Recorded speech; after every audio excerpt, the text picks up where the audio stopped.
सारी जिंदगी इंसान बस एक ही दौड़ में लगा रहता है। बैंक बैलेंस बढ़ाना है, प्रॉपर्टी बनानी है ताकि बच्चे सेटल हो जाएं। कमाल है ना। हम उस दौलत के लिए मेहनत करते हैं जो हमारे मरने के बाद हमारे ही बच्चों के दरमियान झगड़े और फसाद की वजह बन जाती है। लोग कहते हैं इतना नाम कमाओ कि मरने के बाद दुनिया याद रखे। अरे भाई, दुनिया के याद रखने से कब्र में एसी नहीं लग जाता। दुनिया 2 दिन रोएगी, तीसरे दिन बिरयानी खाएगी और भूल जाएगी। असली इन्वेस्टमेंट वो नहीं जो बैंक में पड़ा है, बल्कि वो है जो आपके जाने के बाद भी आपके खाते में करेंसी यानी नेकियां भेजता रहे। अब जरा हकीकत सुनिए और गौर फरमाइए।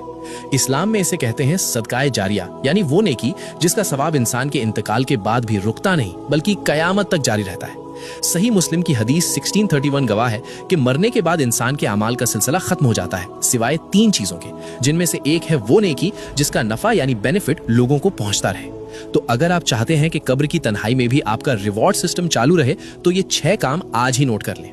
कुरान पाक, किसी को कुरान मजीद तोहफे में दे। जब जब वो पढ़ेगा हर हर्फ पे आपको सवाब मिलेगा। व्हील चेयर, किसी अस्पताल में मरीजों के लिए व्हील चेयर डोनेट कर दें। जब तक कोई लाचार या बीमार उसे इस्तेमाल करेगा आपका खाता चलता रहेगा। मस्जिद की तामीर में हिस्सा लें, ईंट रख दें या पंखा लगवा दें, ये अल्लाह का घर है, यहाँ इन्वेस्टमेंट कभी डूबती नहीं।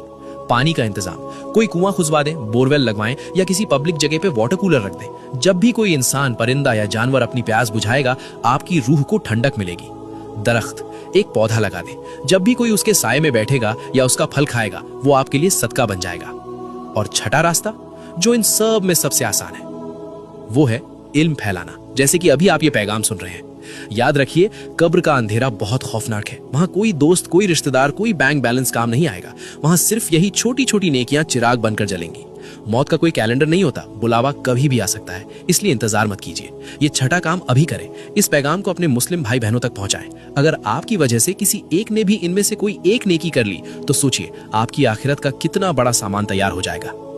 आज आपने अपनी आखिरत के लिए क्या भेजा? कमेंट में अल्हम्दुलिल्लाह लिखें और शेयर जरूर करें।